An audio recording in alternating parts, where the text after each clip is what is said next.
तरफ एक और घमासान चल रहा है। अब डीडीए को लेकर भी केजरीवाल सरकार घमासान के मूड में है। सूत्रों के मुताबिक केजरीवाल सरकार चाहती है कि डीडीए में एलजी के साथ मुख्यमंत्री को भी को चेयरमैन बनाया जाए।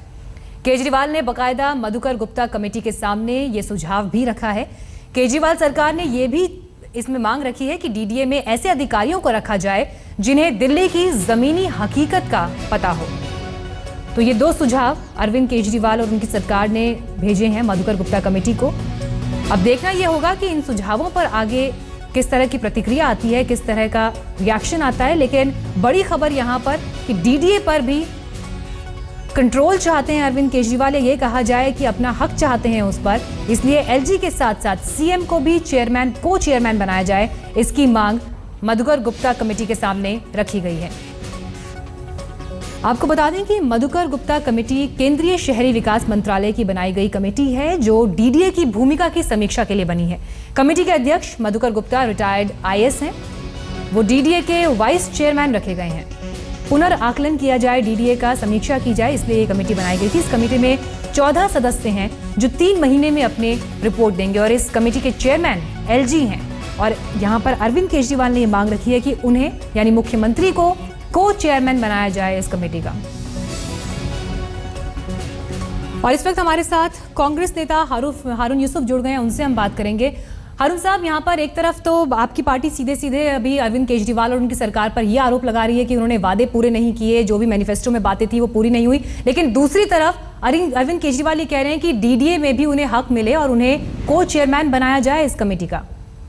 देखिए, अगर आप पूरे घटनाक्रम को देखें, जिस दिन से ये सरकार आई है, ये बार बार इस तरह के कंसल्टेशन करके जो संविधान में जिसका कोई प्रोविजन नहीं है और कॉन्स्टिट्यूशन के हिसाब से सरकार चलती है, गवर्नेंस की तरफ से तवज्जो हटाने के लिए रोज अरविंद केजरीवाल अपने आप को एक फाइटर के रूप में पेश करते हैं। और मुझे तो लगता है किसी दिन वो यूनाइटेड नेशन के को सेक्रेटरी जनरल के लिए डिमांड न कर डालें, क्योंकि जिस तरीके से ये सरकार चल रही है, आम आदमी त्रस्त है दिल्ली में। आज दिल्ली के अंदर पानी की समस्या है, बिजली की है, पेंशन वालों की समस्या है। ये तमाम मुद्दों से भटकाने के लिए इस तरह की एक कंट्रोवर्सी खत्म होती है, दूसरी शुरू हो जाती है। कल जो है वो चीफ सेक्रेटरी दिल्ली की उसकी पावर को कर्टेल करने की कोशिश की। तो संविधान से बार बार खेलना और अपने आप को संविधान से ऊपर बताना, ये उनकी आदत बन गई। जी हारून साहब, आप बने रहिए हमारे साथ। इस वक्त हमारे साथ दिल्ली बीजेपी के नेता विजेंद्र गुप्ता साहब भी जुड़ गए हैं, उनसे भी हम बात करेंगे। विजेंद्र जी, यहाँ पर अब अरविंद केजरीवाल के खिलाफ जो प्रोटेस्ट चाहे आपकी पार्टी पोस्टर लगा के कर रही है वो एक तरफ है, लेकिन अरविंद केजरीवाल उन्होंने अभी ये मांग रखी है मधुकर गुप्ता कमेटी के सामने कि उन्हें भी को चेयरमैन बनाया जाए इस कमेटी का, डीडीए के मसलों को लेकर जो कमेटी बनाई गई है। इस पर आपका फर्स्ट रिएक्शन? देखिए, मैं इतना कहूंगा कि अब ये पार्टी एक्सपोज हो चुकी है और ये सरकार पूरी तरह एक्सपोज हो चुकी है। दिल्ली की जनता त्राही कर रही है, लोग बहुत परेशान हैं। जिस तरह से 550 करोड़ रुपए एडवर्टीजमेंट पर पानी की तरफ बहा रहे थे और फिर चोर दरवाजे से सारे एडवर्टीजमेंट उतार करके भाग गई है सरकार, उससे तो साफ सिद्ध हो रहा है। जिस तरह से कल सर्कल रेट के नोटिफिकेशन को लेकर के, क्योंकि वो नहीं चाहते काम करना, वो सिर्फ विवाद खड़ा करना चाहते हैं और इसलिए लॉ सेक्रेटरी के एडिशनल लॉ सेक्रेटरी को हटा दिया गया, क्योंकि उन्होंने लॉफुल एक एडवाइस की सरकार को, सजेशन दी सरकार को। तो और लॉ मिनिस्टर बुला करके अगर ये कहे लॉ डिपार्टमेंट को कि कानून हमें मत पढ़ाओ, लॉ डिपार्टमेंट को कहे हम जो ऑर्डर दें वो कानून है उसको लिख करके फाइल पर लेके आओ, तो फिर मैं समझता हूँ इससे बड़ी अनार्किस्ट सरकार और कौन हो सकती है और क्या हो सकती है।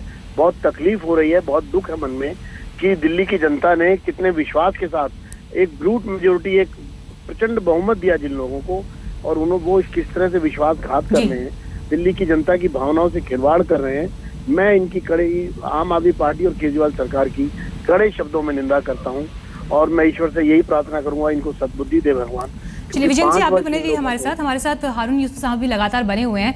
हारून जी, आपकी पार्टी के ऊपर तो ये आरोप भी लगातार यहाँ पर लग रहे हैं कि जब बीजेपी ने पोस्टर लगाने शुरू किए, सरकार की यहाँ पर उन्होंने निंदा करनी शुरू की, सवाल उठाने शुरू किए, उसके बाद आपको भी लगा कि शायद अब सरकार को आड़े हाथ लेने में आप लोग पीछे रह गए हैं। इसके बाद आज जो ये प्रोटेस्ट है, ये प्रोटेस्ट की तैयारी की गई और ये स्ट्रैटेजी प्लान की गई।